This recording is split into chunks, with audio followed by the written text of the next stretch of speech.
À distance, il faut trouver quelqu'un comme toi, par exemple. Non, mais sans confiance. blague.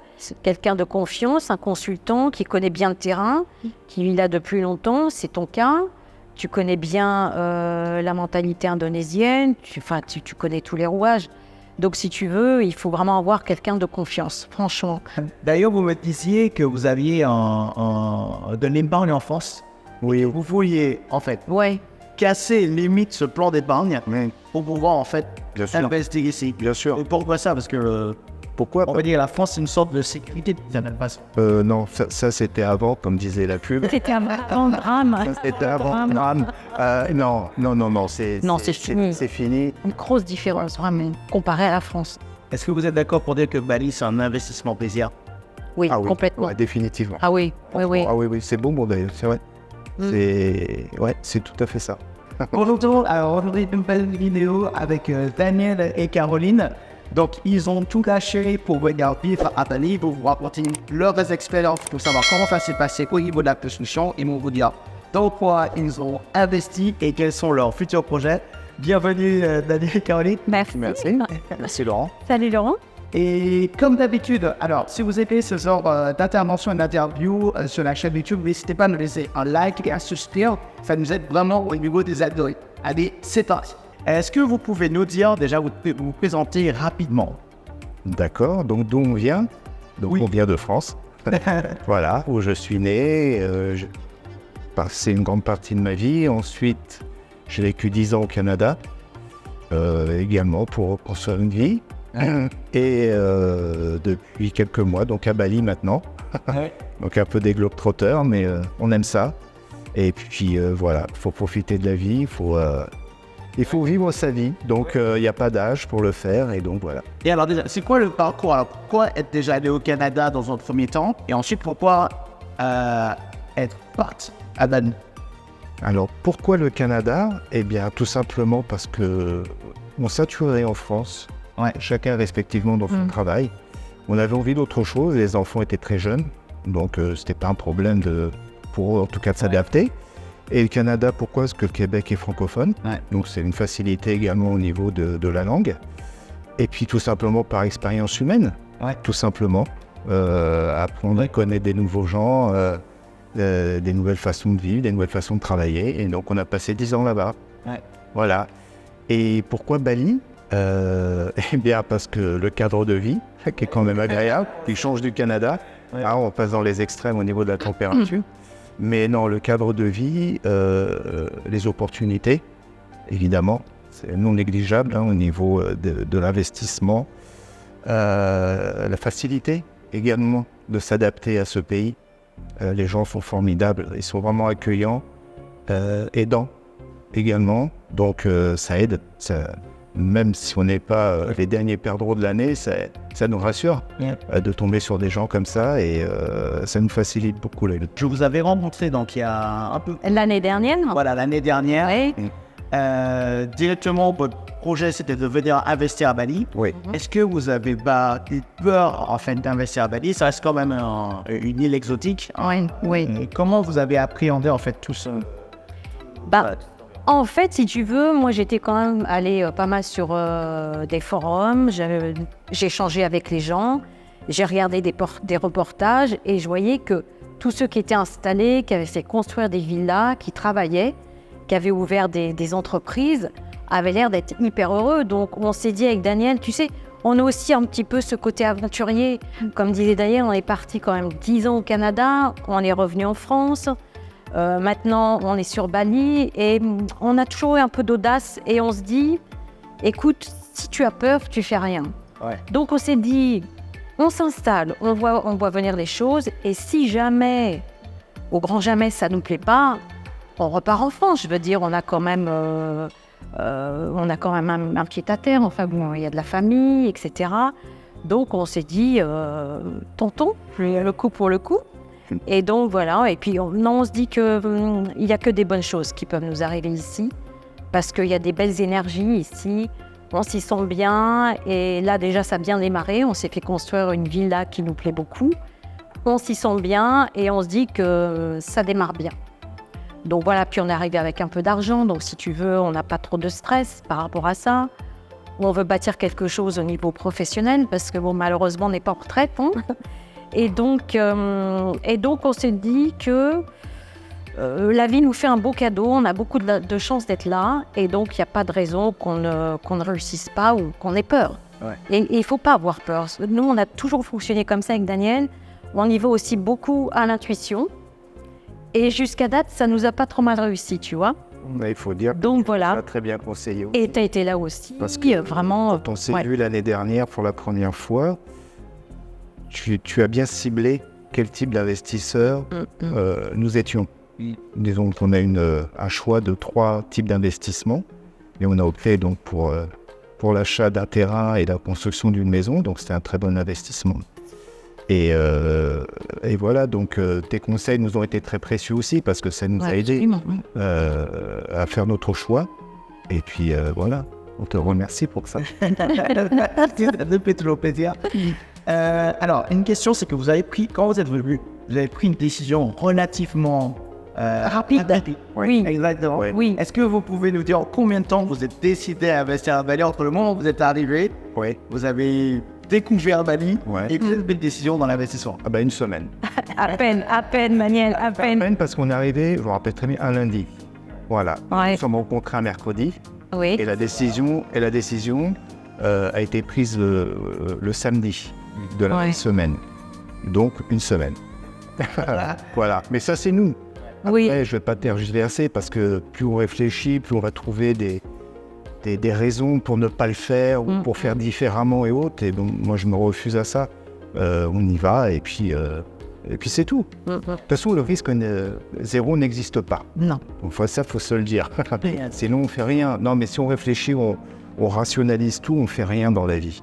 Donc, nous, en tout cas, on est comme ça. C'est notre caractère. On a toujours fonctionné comme ça. Et jusqu'à présent, j'ai touché du bois. Ça a fonctionné. Donc voilà, c'est tout. C'est pas plus compliqué que ça en réalité. Oui. Et alors, dans quoi vous avez investi? D'abord dans l'achat d'un terrain. Sur lequel, un terrain d'à peu près 900 mètres carrés, sur lequel s'est bâti 3 villas. Donc une qui nous était réservée. Voilà. Donc ça, c'était ce type d'investissement qui nous avait été proposé et qu'on a trouvé très intéressant. Parce que vu le marché à Bali des terrains, la plus-value qu'on peut faire dans un laps de temps relativement court, c'est un investissement très rentable. Pour celui qui veut faire une plus-value rapidement. C'est pas notre objectif. Nous, c'est de nous installer, d'y vivre. Mais pour ceux qui veulent investir et faire vraiment une plus-value assez intéressante, c'est bien aussi. Alors, vous avez investi dans 3 villas. On parle de combien de chambres pour que les investisseurs en fait ça? Alors, une de 4 chambres, qui est la plus grande, et 2 de 3 chambres. D'accord. Voilà, avec respectivement toute une piscine et un confort assez intéressant. Et en fait, c'est donc une de ces villas, de ces villas a déjà été vendue. Oui. À un couple de la République tchèque, voilà, qui ont investi, qui ont acheté comme nous sur plan, qui avaient déjà une bonne idée de ce que ça allait devenir. Et ils ont acheté très rapidement, peut-être 1 mois après nous. Donc leur décision a été prise également rapidement. Donc et leur maison va être finie en décembre.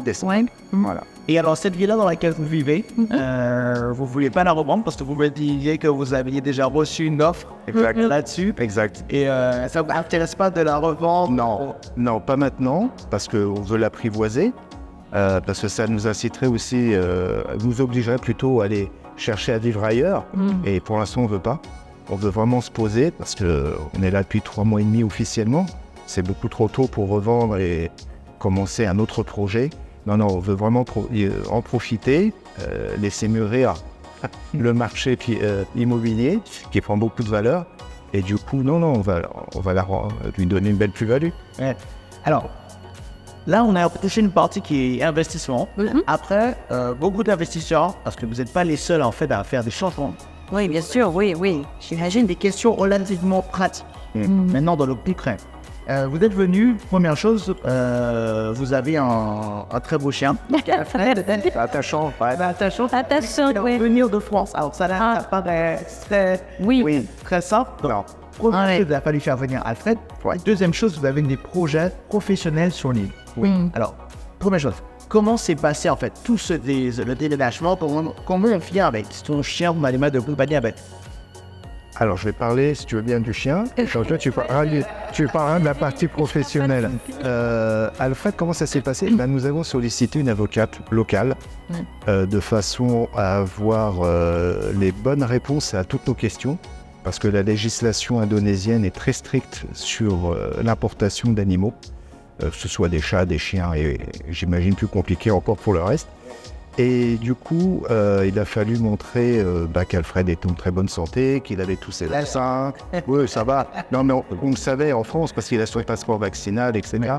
Mais pour ici, je comprends les cadrages et d'autres maladies canines qui peuvent, comment dirais-je, faire en sorte que les animaux soient refoulés. Donc les gens ne viennent pas parce qu'ils ne veulent pas laisser leur animal. Que je peux comprendre également. Du coup, on a sollicité donc une avocate qui a très bien fait son travail et on a fourni tous les documents nécessaires à l'administration. Donc ça a été approuvé et ensuite il a juste passé 10 jours en quarantaine à Jakarta, et ce qui est la législation indonésienne normale. Et après 10 jours, ils nous l'ont amené en taxi dog de Jakarta à Bali. Voilà, tout simplement. Oui. D'accord.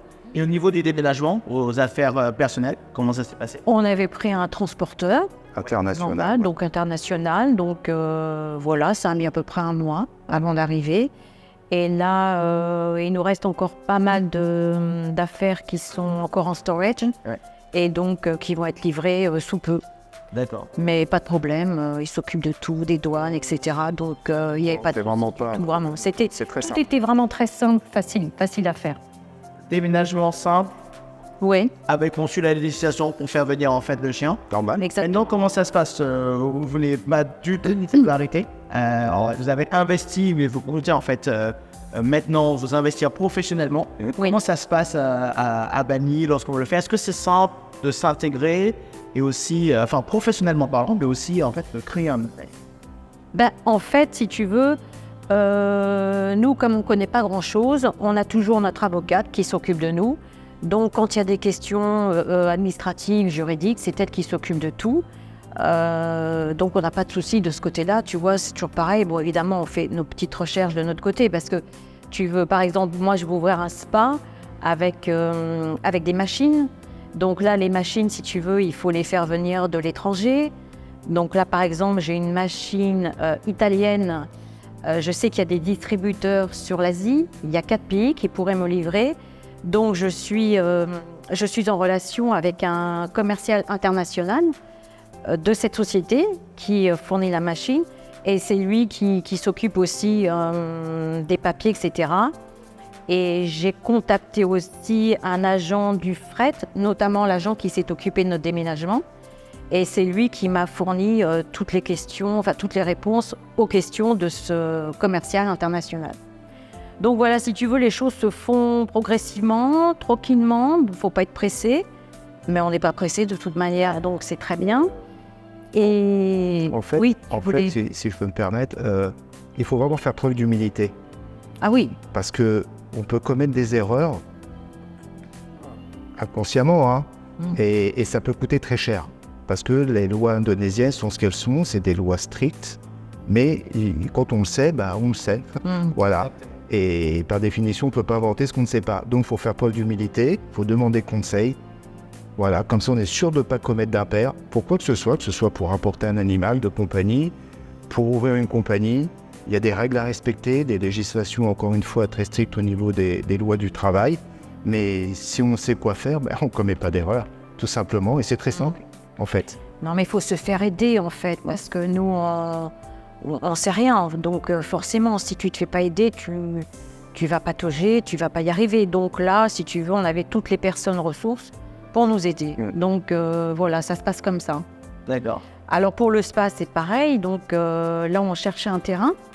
On a trouvé ce terrain. à Uluwatu.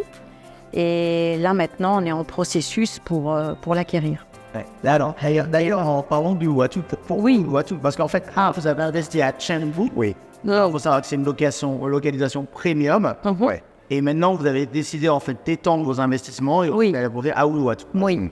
Alors, Canggu, et finalement, Canggu, c'est vrai que c'est une très belle place, mais on avait trouvé, si tu veux, que c'était déjà bien achalandé, que ça commençait peut-être à être un petit peu cher, mine de rien, et on s'est dit, Canggu, il y a déjà tout ce qu'il faut. Donc, qu'est-ce qu'on fait? On s'est dit, Uluwatu, c'est une très belle place, c'est un endroit qui est en train de monter, en fait, beaucoup de gens commencent à s'installer. Et on pense avec Daniel, si tu veux, que c'est un endroit qui va être bon pour nous, dans le futur, maintenant et dans le futur. Donc voilà, on s'est dit, Uluwatu, pourquoi pas. Et tu nous as aussi conseillé, d'ailleurs, par rapport à ça, en nous vantant les mérites aussi d'Uluwatu. On a fait nos petites recherches aussi de notre côté, et effectivement, on a trouvé que c'était un bon endroit pour un business. Et ce genre de business, puisque là, je suis vraiment dans l'esthétique, tu vois. Et il y a quand même un culte du corps ici, donc c'est intéressant. Une clientèle différente de Canggu. Et une clientèle différente, oui. Canggu, c'est formidable, il y a tout ce qu'on veut. Oui, c'est très jeune. Tout à Canggu, c'est très jeune, c'est vivant, mais malheureusement, ça sature comme toute place qui attire beaucoup de monde. Et donc, Uluwatu est pour nous un bel endroit pour démarrer quelque chose. Oui, voilà.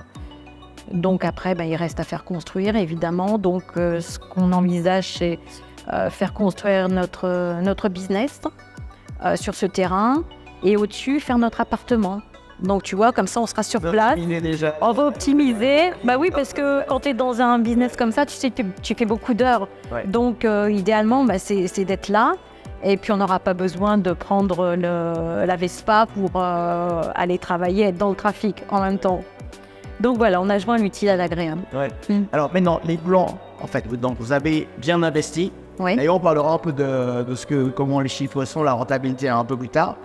Mais là, en fait, ici, donc, vos plans pour cette villa, c'est de rester dedans, d'y habiter. Oui. Ou vous voulez ressortir, en fait, de cette villa? Alors, en fait, le temps, si tu veux, bon, déjà, comme disait Daniel, nous, on s'y plaît bien et on a envie d'en profiter. Donc déjà, ça, c'est une chose.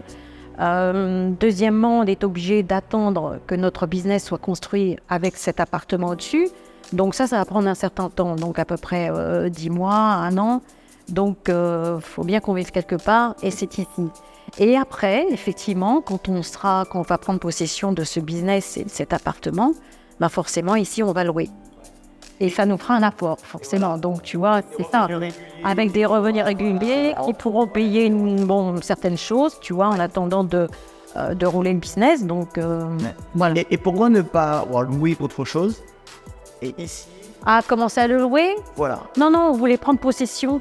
non, franchement, je te jure, il fallait vraiment qu'on avait envie de vivre. Oui, mais t'as raison, d'un point de vue business. En fait, non, parce que l'argent de la location, admettons, d'ici, aurait servi à payer notre location ailleurs. Aussi. Donc, c'est un peu dommage. Je préfère avoir un toit déjà payé et prendre la rente d'une location, car là, c'est vraiment un revenu locatif.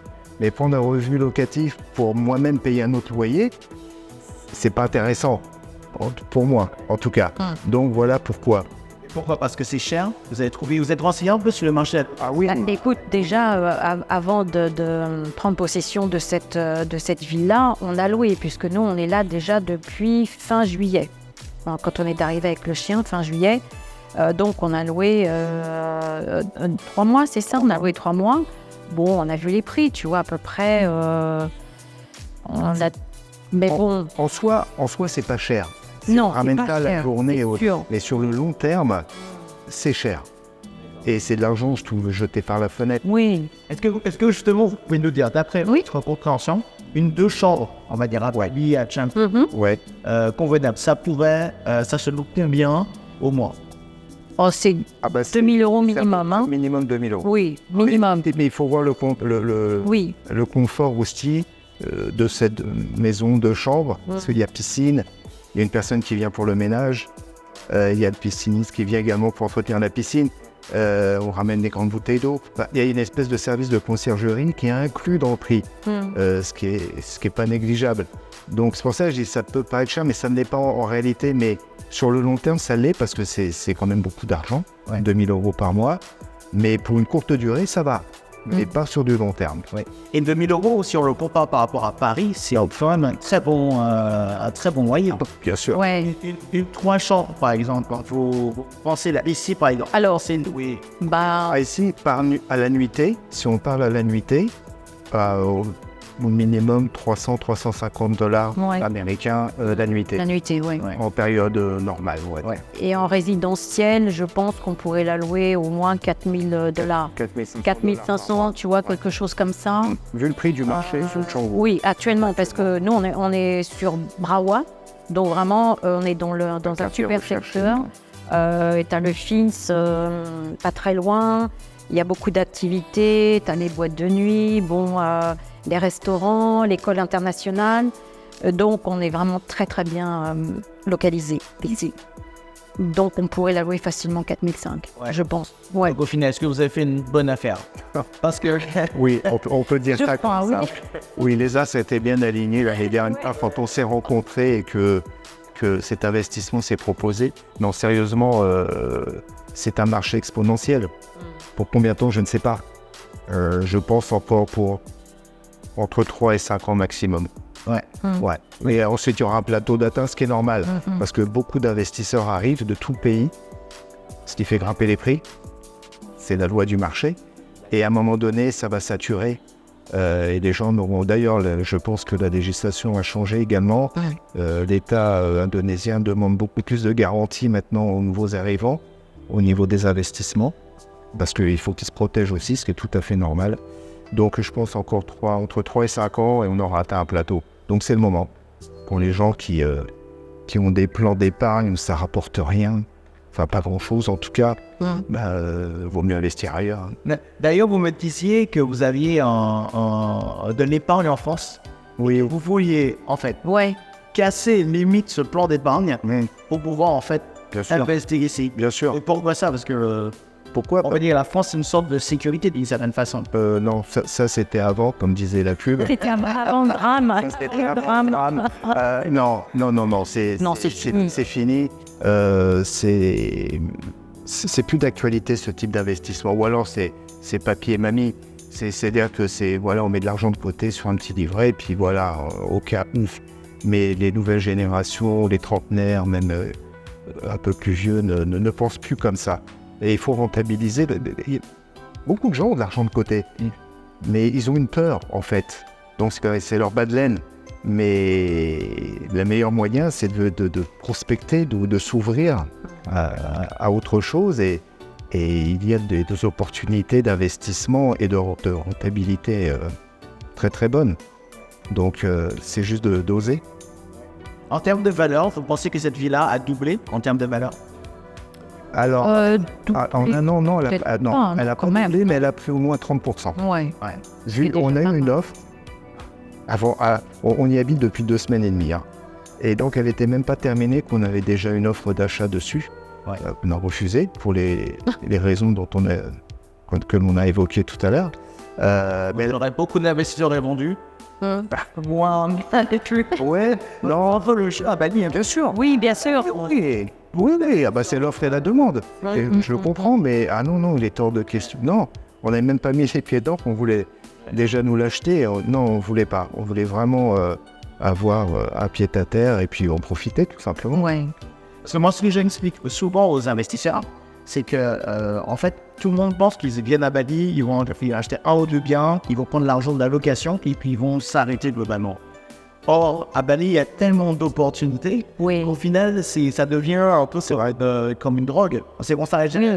Oui, cherche toujours la perle. C'est vrai. C'est juste. Oui, c'est assez... pour ça, je parlais d'exponentialité tout à l'heure. Faut faire attention, c'est grisant. Oui.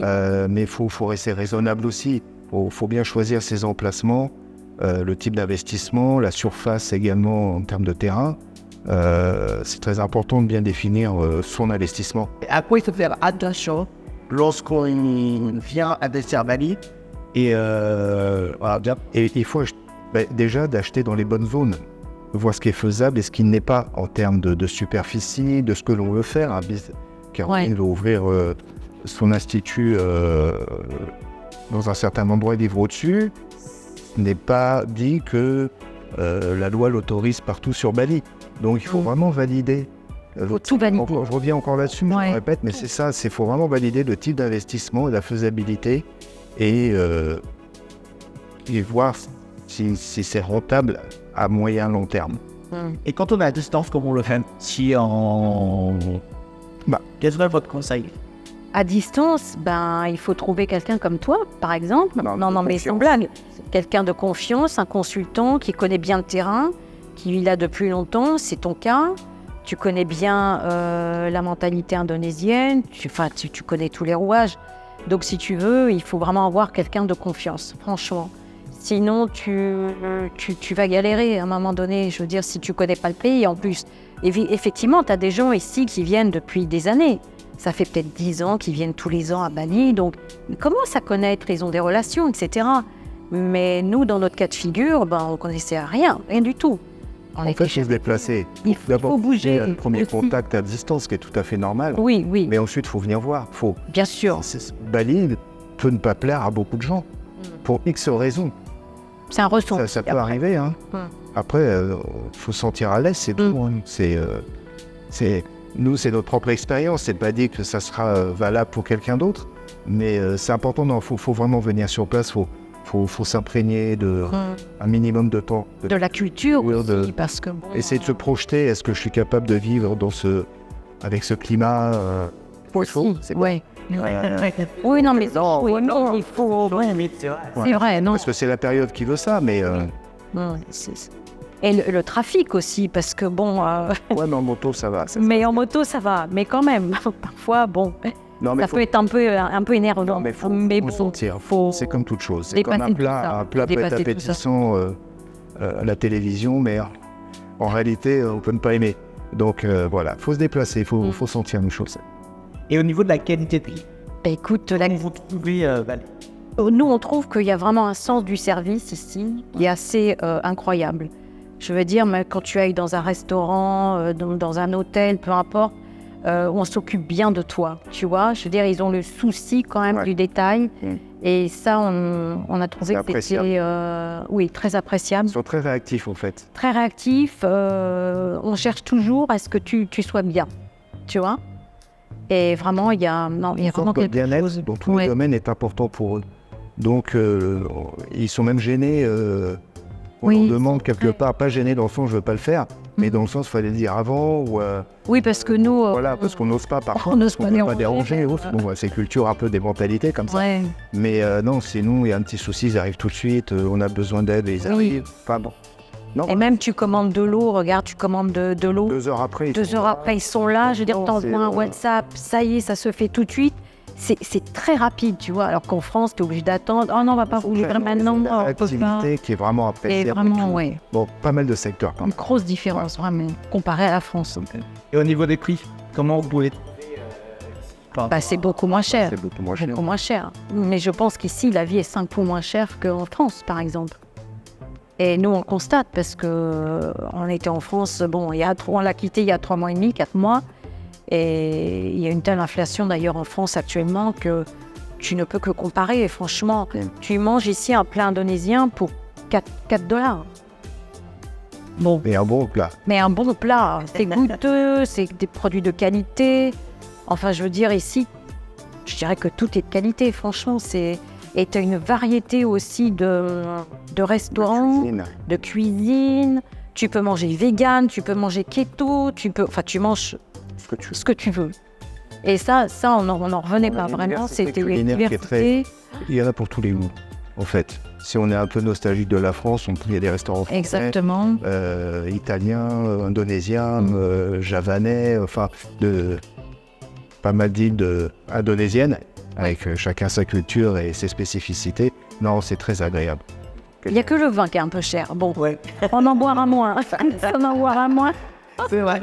Non, regarde, on s'est mis à la bière, c'est pas grave, c'est moins cher. Et au niveau de l'intégration? Impeccable. Franchement, on a rencontré énormément de gens dans les restaurants, par exemple, des serveurs avec qui on lit on a des affinités avec eux, on discute beaucoup. Ils sont très ouverts. en plus, et très curieux. Et on a rencontré pas mal de monde à date. Jusqu'à notre taxi, on est devenus amis, tu vois. Des Indonésiens, des amis. On entend très bien ils sont venus à la maison, qui prennent toujours de nos nouvelles, si on a besoin de quelque chose. Ils sont très attentionnés, très... non, vraiment. Ils nous couvrent. Quelque part, non, c'est ils sont gentils, c'est touchant. Ils ont des valeurs, vraiment des valeurs humaines qui sont très appréciables. Non, vraiment, c'est sans faire. D'accord. En tout cas, nous, on est très heureux de vous savoir ici. C'est un an de préparation. Oui, un an. Oh, oui. Il faut mûrir le projet parce qu'entre le moment où on s'est rencontrés et on a mis en route le projet, il s'est passé une année, effectivement. Voilà, donc c'est relativement rapide quand même. C'est quand même rapide sur une vie, un an, pour un projet, c'est pas beaucoup. Donc ça s'est fait relativement vite et bien. Donc, Est-ce que vous pensez que vous êtes les seuls à faire ce changement? Non. D'autres, Bien sûr, on a un couple d'ailleurs autour de nous qui arrive au mois de janvier, qui a eu la même démarche, où ils viennent d'une autre région, la région toulousaine, je crois. On a un couple d'amis aussi qui est intéressé à venir également. Ils sont un peu plus frileux parce que ils sont moins aventuriers, mais on va les convaincre, j'en suis persuadé. Donc non, et puis comme on disait tout à l'heure, le couple de la République tchèque également qui arrive bientôt. Il y a une Australienne également que nous avons rencontrée qui est intéressée également par la deuxième maison. Donc voilà, donc les gens viennent d'un peu tous les horizons. Ils ont des projets aussi et c'est bien, ça vient de partout. Mais Bali a cet aimant un peu, Bali a cette faculté d'attirer les gens, parfois juste pour les vacances, mais on a rencontré beaucoup de gens qui étaient venus pour les vacances et qui sont restés. Oui, notamment des Australiennes qu'on avait rencontrées sur la plage l'année dernière. Voilà, ça... Ah ouais. Il y en a une, elle a dit, je suis jamais repartie. Ouais. L'autre, elle est retournée en Australie et elle est revenue quelques temps après et elles se sont installées vraiment. Mais voilà, c'est des cas de figure comme nous. En fait, je pense que ce sont des gens qui ont envie d'autre chose. Et ici, on trouve quelque chose qui nous manquait. Le contexte international actuellement est propice à cela. C'est-à-dire que, en fait, ça a scindé en deux. Il y a des gens qui ont très peur maintenant, qui n'osent plus bouger, sont figés. Et il y a les autres, qui eux se disent, tiens, je vais profiter justement de cette insécurité, de ce moment de panique un peu international pour justement aller voir ailleurs ce qui se passe. Et l'Indonésie est très porteuse à ce niveau-là. Au niveau économique, ça bouge énormément, monte dans la hiérarchie mondiale au niveau de l'économie, c'est solide, c'est sérieux. Donc ça rassure aussi, ça rassure les investisseurs. Est-ce que vous êtes d'accord pour dire que Bali, c'est un investissement plaisir? Oui, complètement. Ouais, définitivement. Ah oui. Ah oui, c'est bon d'ailleurs, c'est vrai. C'est tout à fait ça. Qu'est-ce que vous diriez, c'est ma dernière question, à un couple qui hésite, qui est en France, ou peu importe, même dans un autre pays, et qui hésite à venir ici, qui a des enfants, qui a tout ça, qui veut aussi sauter le pas? Les enfants, il y a les écoles internationales. Ouais. Donc, école française, et d'ailleurs aujourd'hui les enfants, il faut qu'ils parlent au minimum 2-3 langues, parce que leur avenir en dépendra, ils n'ont pas le choix. Donc, il faut déjà, s'ils pensaient à leurs enfants, ils le feraient. Déjà, même pour eux, pour leurs enfants propres. Et donc, non, il faut, il n'y a pas de peur à avoir. Il ne faut pas avoir de peur parce que de toute façon, l'Europe, elle est ce qu'elle est, mais malheureusement, je pense que ça ne va pas s'améliorer et donc il vaut mieux être à Bali qu'ailleurs pour l'instant, en tout cas. Et il ne faut pas avoir peur, parce que ce sont des gens sûrement qui auraient des idées. Prenez un billet d'avion, passez 2 semaines, 3 semaines, prenez une location, comme on discutait tout à l'heure. On en parlait, c'est pas très cher, vous allez rencontrer des gens, vous allez discuter et vous vous ferez votre propre idée. Comme on dit, les conseillers ne sont pas les payeurs. Il faut venir voir par vous-même. Daniel Caroline, merci beaucoup. Je t'en prie. Merci à toi. Comme d'habitude, si vous avez aimé cette interview, n'hésitez pas à suivre la chaîne YouTube, à laisser un like, ça aide pour faire d'autres investisseurs à venir ici, mais aussi à promouvoir notre chaîne de YouTube. Et on vous dit à très bientôt dans une nouvelle vidéo. Ciao.